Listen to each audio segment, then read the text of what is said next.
Muito bem. Hoje a gente vai falar sobre abuso, relacionamento abusivo.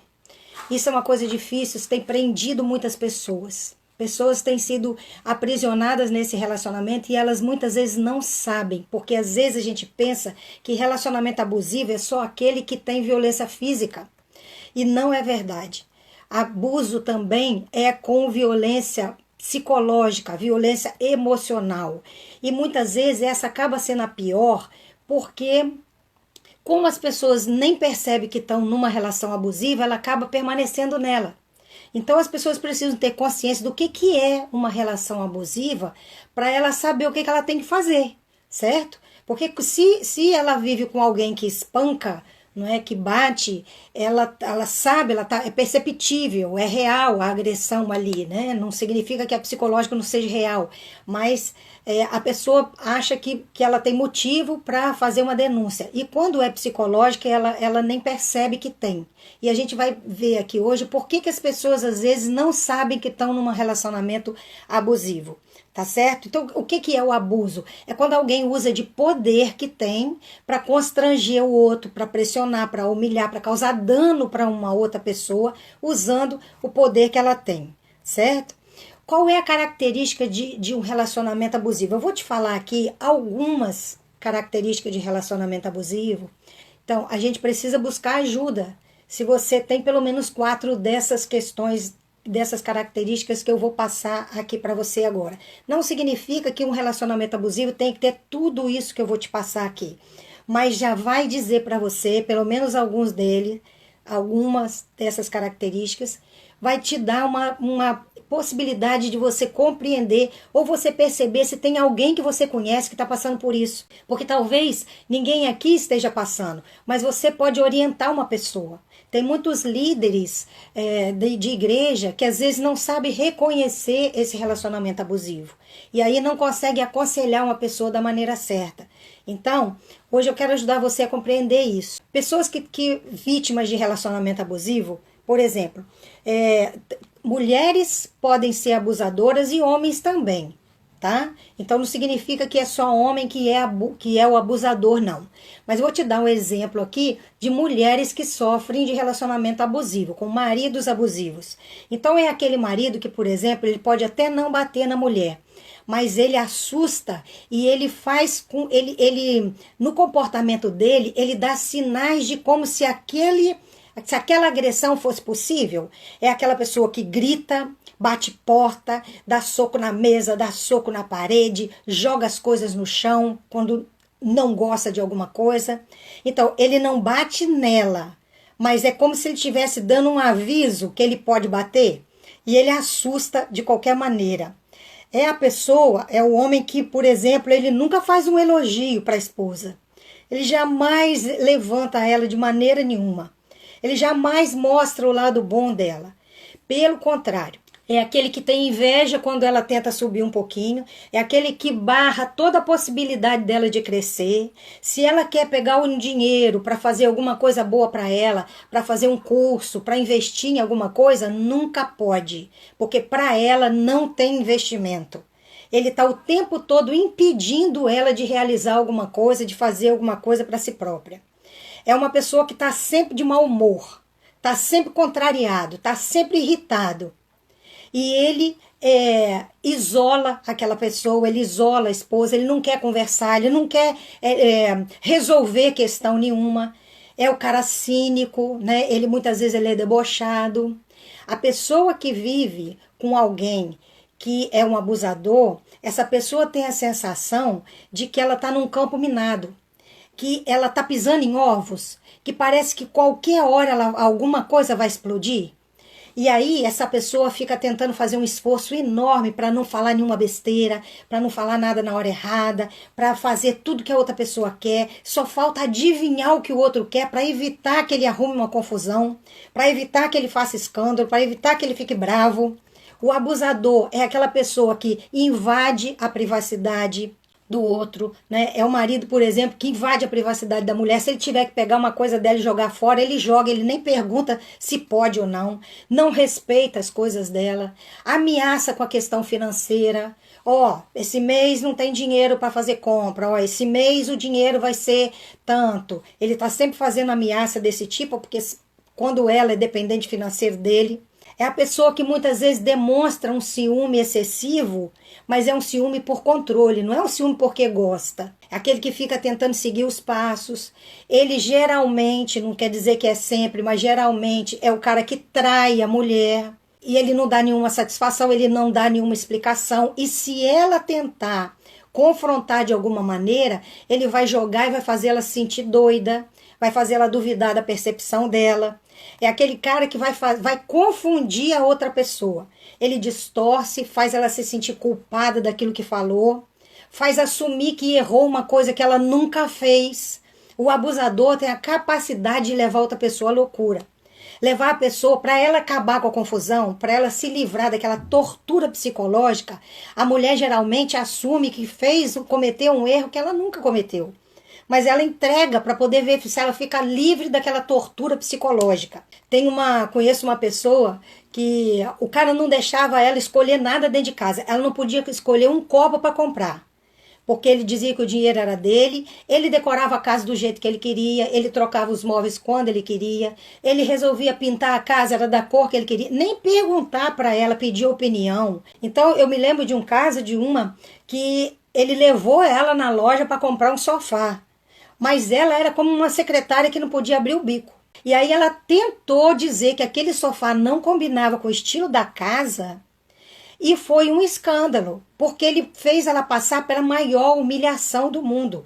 E a confusão foi tão grande, a briga durou tanto, porque ela quis dar um palpite no sofá, que foi tão cansativa a situação, que ela acabou dizendo que ela não devia ter feito aquilo, que ela não devia ter dado palpite, porque é só um sofá. Qual é o problema de um sofá? Qualquer sofá serve para dentro de casa. Então, a tortura psicológica é tão grande que a pessoa ela vai se diminuindo, se humilhando, vai ficando tão pequenininha que ela acaba achando que ela não precisa mesmo dar palpite de nada, que o que ela tem é que evitar a confusão. Teve uma outra que deu palpite na pintura da casa. Deu uma briga tão grande que ela falou assim, também não sei por que eu fui falar isso, é só uma tinta, tanto faz uma cor como outra. Isso é o que faz a tortura psicológica. Isso é o que o abusador faz na cabeça de uma vítima, de uma mulher que se deixa levar por um abusador. Ela vai tentando agradar, e não tem fim essa história, até ela perder completamente a identidade dela, até ela ficar totalmente anulada. A tortura psicológica ela é tão grande que a pessoa vai se anulando, até que ela perde completamente a personalidade e a identidade dela. Pessoas assim até costumam ter momentos que ela fica afetiva, que ela fica carinhosa, ou que ela dá alguma coisa. E ela faz isso para ela ver a outra pessoa baixar a guarda. Aí a outra pessoa fica toda feliz, achando que ele mudou, achando que vai ter alguma coisa diferente, que as coisas vão ser transformadas. Daí a pouco, de um minuto para o outro, ele volta à identidade antiga, ele volta a viver do jeito que estava. E aí, essa mulher fica esperando migalhas. É a pessoa que deixa a outra na expectativa de uma migalhinha, de um carinho de vez em quando. Isso porque o abusador, ele conhece a fragilidade de quem ele está abusando. Ele conhece o ponto fraco da pessoa que ele está fazendo isso. Ele sabe qual é o que dói nessa pessoa. E muitas vezes é o sentimento de culpa. A gente falou sobre culpa. Então ele tortura exatamente com a culpa. Agora, por que uma pessoa se preza, se deixa, se permite passar por uma situação assim? Geralmente porque essa pessoa já passou por humilhação assim quando criança. Geralmente porque essa é uma realidade que ela já conhece. Ela já viveu esse tipo de coisa. Ou viveu com o pai, ou viveu com a mãe, ou com alguém que atormentou a vida dessa pessoa quando era criança. E aí ela cresce com a sensação de menos-valia. Parece que ela não tem direito a nada, que ela não tem como reclamar de nada, que qualquer coisa ela tem que dar graças a Deus dela estar recebendo aquilo. Então, ela já vem com uma manipulação. Ela já vem de infância, já com essa, vivenciando essa realidade. E aí, geralmente, ela casa com alguém que tem uma característica parecida com aquela pessoa que foi o abusador da infância. Foi a pessoa que amedrontou ela na infância. Eu conheci uma moça que a autoestima dela era tão baixa, ela tinha um sentimento de menosvalia tão profundo, que um dia ela passou uma mensagem para mim e aquilo doeu meu coração. Ela descreveu o relacionamento dela com o marido dela de uma maneira que eu fiquei mal aquele dia. Ela foi falando de todas as coisas que ela perdoou ele para que ele percebesse o quanto ela era importante. E ela queria minha ajuda. Ela disse, eu perdoei todas as traições dele, esperando que ele me valorizasse. Ela disse, eu comprava as coisas para ele, eu dava presente, eu cuido da casa, eu cuido dos filhos, eu cuido de tudo com o maior amor do mundo. E a última coisa, e ela sabe que ele tem um amante, e ela não fala nada, ela passa a roupa dele para ele encontrar com o amante. E aí, a última coisa que ela fez, ela disse para mim que ela foi obrigada a comprar um presente para ele levar para a amante, porque era aniversário de relacionamento deles. E ela disse para mim, Elizabeth, o que mais que eu posso fazer para esse homem perceber o valor que eu tenho? Eu falei, nada. Você não tem nada mais para fazer para ele perceber o valor que você tem. Você tem muita coisa para fazer para você perceber o valor que você tem. O seu problema não é o não reconhecimento desse homem. O seu problema é você não se reconhecer e não saber a importância que você tem.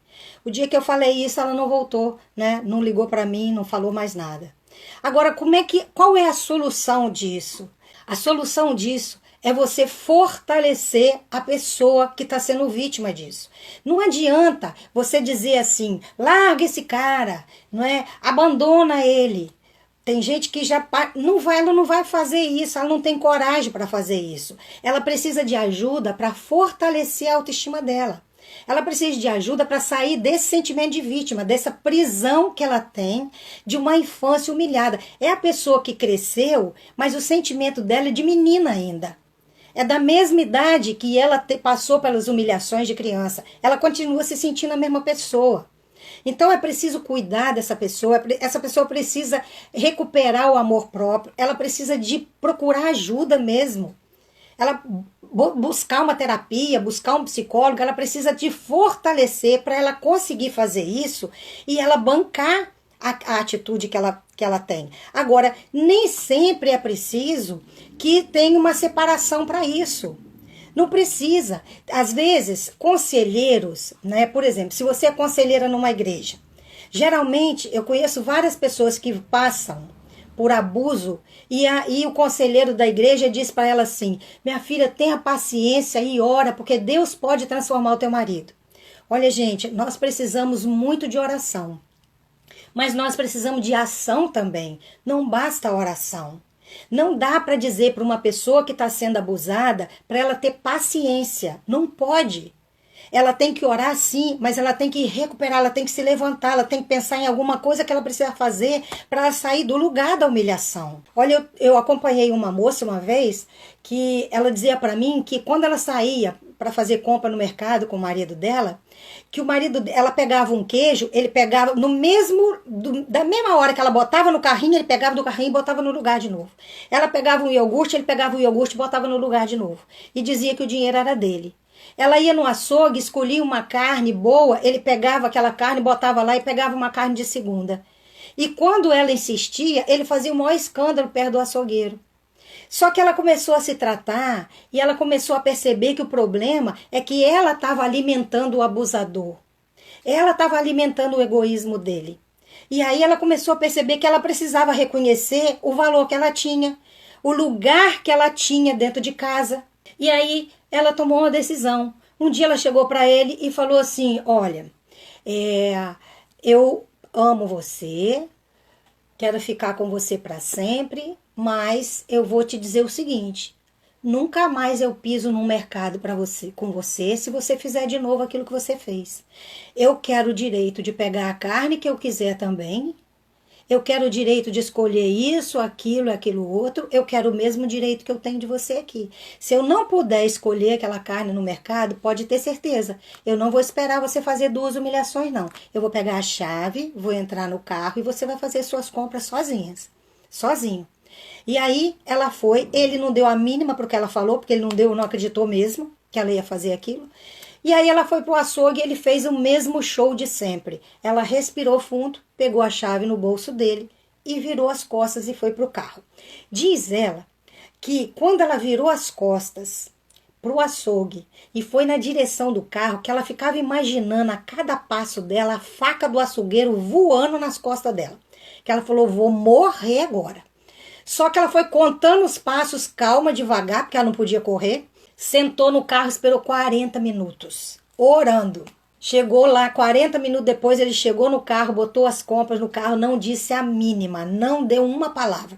No dia seguinte, tinha uma célula na casa dela, começaram a reunião, ele pediu para falar. Ele falou assim, eu tenho um testemunho para dar. Ele disse, eu fui ontem para o mercado com a minha mulher, aconteceu isso, ele relatou tudo. E ele disse, naquela hora eu acordei e percebi que eu era o pai, eu era o marido que o meu pai foi. E eu estava repetindo a história dele. E eu despertei e acordei. Esse homem começou a mudar, porque ela começou a tomar posição. Entende? Muitas vezes não significa, é lógico quando a coisa é muito drástica, lógico quando é uma violência muito grande, você está mexendo com uma pessoa doente. Mas você precisa se salvar. Mas tem situações que a gente mesmo, a mulher mesmo alimenta porque ela não toma posição. Então ela facilita a situação. Por isso que a pessoa precisa de buscar ajuda. Geralmente o abusador, ele tira a pessoa do convívio social dela. O abusador geralmente fala mal daquela amiga íntima dela para poder ela não ter mais um relacionamento, tira ela do contato da família, né, do contato social, para que ela não tenha ajuda, para que ela seja presa dele. E isso você tem que começar a perceber. Certo? A gente não pode deixar amizades, deixar convívio social por causa de alguém com quem você se casou. Você não pode centralizar a sua vida só ali. E a pessoa precisa aprender a denunciar. A denúncia, ela tira a força do abusador. Porque muitos abusadores, eles não tiveram limite quando criança. Eles se sentiram muito poderosos, porque nem o pai nem a mãe colocou limite. Então eles aprenderam que eles tinham um poder e uma força que imbatíveis, porque não tinha ninguém maior que ele para fazer isso. Aí quando você denuncia para outras pessoas da família, quando você denuncia para outras pessoas do relacionamento saber, quando você denuncia e precisar de denunciar para a polícia, você denuncia, a pessoa desperta e acorda. Ela sabe que ela tem um prejuízo se ela fizer isso. Porque criança que não tem limite nenhum, ela nunca aprendeu que a atitude dela pode ter um prejuízo. Aí ele cresce achando que vai continuar desse jeito. Por isso que a denúncia, ela precisa ser feita e a pessoa precisa reagir. Relacionamento abusivo é algo que não pode ser aceito. Relacionamento abusivo é uma coisa difícil de lidar.